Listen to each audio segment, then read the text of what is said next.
Good evening from New York. I'm Chris Hayes. No one in my lifetime has been better than Donald Trump at changing the subject, dictating the news cycle, wiping things from our collective memory. Remember we bombed Iran like 2 weeks ago?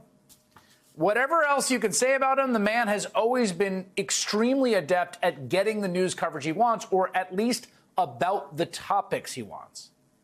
That is not happening, though, right now. Right now, Donald Trump wants everybody to shut the hell up about his one-time close friend, associate, the late child sex trafficker Jeffrey Epstein, the guy you see there on your screen hanging out with Trump. And yet everything Trump is doing is making people talk about it more. In fact, just an hour or two ago, Donald Trump fired an Epstein prosecutor. That would be Maureen Comey, the daughter of former FBI director and Trump nemesis James Comey. Now, Trump could have a lot of reasons for disliking her, but as Politico noted today, Comey, who'd worked in the U.S. Attorney's Office for nearly a decade, prosecuted both Jeffrey Epstein and his associate, Ghislaine Maxwell.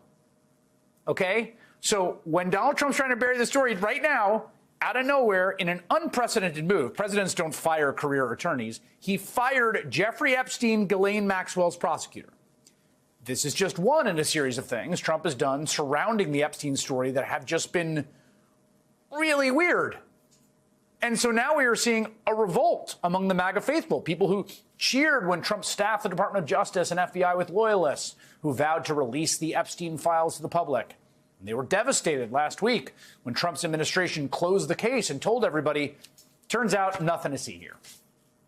None of it made sense because the administration had been hyping this release over and over. Attorney General Pam Bondi was telling anyone who would listen that she had tapes to review, she had a client list to review, that they gave out a binder that was phase one.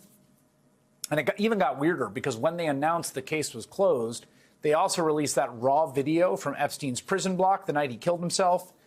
And that footage, as people noted, appeared to be missing an entire minute. Well, guess it. Get this. According to a new Wired investigation published yesterday, that video is actually missing approximately 2 minutes and 53 seconds. So the whole thing's not going away. And Trump is so frustrated by the Epstein backlash from his own political reporters, he is now calling them stupid. Mr. President, I know you want to move past all this intrigue over the Epstein files, but I do want to ask you to clarify something you said this morning. You said this was all a hoax. Has your Attorney General told you this was a hoax? What evidence have you seen of that? No, it's not the Attorney General, no. I know it's a hoax. It's started by Democrats. It's all been a big hoax. It's perpetrated by the Democrats. And some stupid Republicans and foolish Republicans fall into the net. And so they try and do the Democrats' work. They're wasting their time with a guy who obviously had some very serious problems, who died 3-4 years ago. I'd rather talk about the success we have with the economy, the best we've ever had, and all of the things we've done, including the Middle East. I mean, you see it. Instead, they want to talk about the Epstein hoax. And the sad part is it's people that are really doing the Democrats' work. They're stupid people. By the way, is there anything more typical of the Trump era than a foreign leader sitting there as Trump rambles about Jeffrey Epstein?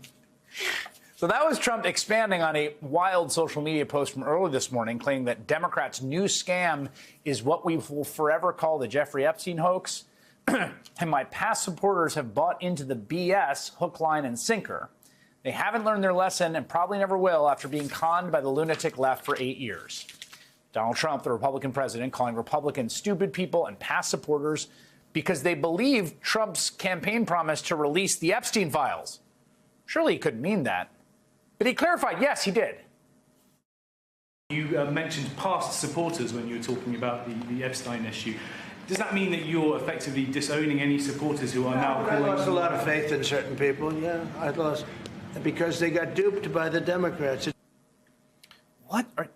Telling people the case is closed isn't working, so he's defaulting to trying his old playbook where it's all Russia, Russia, Russia, Comey, Obama hoax. Barack Obama created the Epstein files that he didn't show you, so why would you even want to see them? What could be in them? They're fabricated anyway and they don't exist. What's wrong with you? The thing is, it isn't really working. If you talk about this, I'm going to excommunicate you. Well, you're not the Pope, bro. Millions of Americans are not satisfied with what we've been told. And we shouldn't be, because it's been contradictory and insulting to our intelligence every step of the way. Trump should not be insulting and attacking the people who voted him in and supported him simply because they want answers on this notorious case of a high-profile individual. Why did they say there was thousands of hours of tapes of people doing horrible shit? Why did they say that? I can't reconcile this Donald Trump with the Trump that we're seeing right now, the Trump that is gaslighting the public right now, the Trump that I voted for across multiple elections. The Epstein scandal is definitely terminal cancer to Trump's MAGA movement. These people believed in Trump, as you saw, and his war on the deep state, and now they're wondering why Trump has changed his tune, including disgraced former Trump National Security Advisor Mike Flynn. In a long post on social media today, Flynn practically begged Trump to change tactics and release more Epstein files. Quote, if there are elites inside of our country that committed crimes against children, shame on them, and they must be held accountable. Even Republican House Speaker Mike Johnson has, at least rhetorically, in his words, if not his actions, split from Trump on the Epstein case. I agree with the sentiment that we need to put it out there. And you know, Pam Bondi, I don't know, when she originally made the statement, I think she was talking about documents, as I understood it, that were on her desk. I don't know that she was specific about a list or whatever, but she needs to come forward and explain that to everybody. That was just yesterday, though on the same day, Johnson and fellow Republicans blocked a Democratic proposal that would have forced the DOJ to publish its Epstein files online. But again, Trump can't stop talking about Epstein and posting about Epstein, even as he wishes everybody else would. As longtime political journalist Josh Marshall put it on social media, this stuff is seriously baffling. It's like someone went to Trump and said, dude, you have to convince everybody you are 100% guilty. Again, Trump has always been able to move on from a bad news cycle before, often by creating some new bad news cycle, right? But now he really is losing control of his supporters. The only person on the right who seems really happy about it is Trump's former mega donor and co-president, world's richest man, Elon Musk. All summer, Musk has openly warred with Trump, including teasing the creation of a new third party, saying in a now-deleted post that Trump was in the Epstein files. Today, Musk spent much of his time on social media stirring the Epstein pot, posting that so many powerful people want that list suppressed, and we were all told the list was going to be released, and that Trump should just release the files and point out which part is the hoax. When the political betting site Polymarket posted its users believe there was a 100% chance Donald Trump was named in the Epstein files, Musk replied with a post of his own, quote, that is a high level of confidence.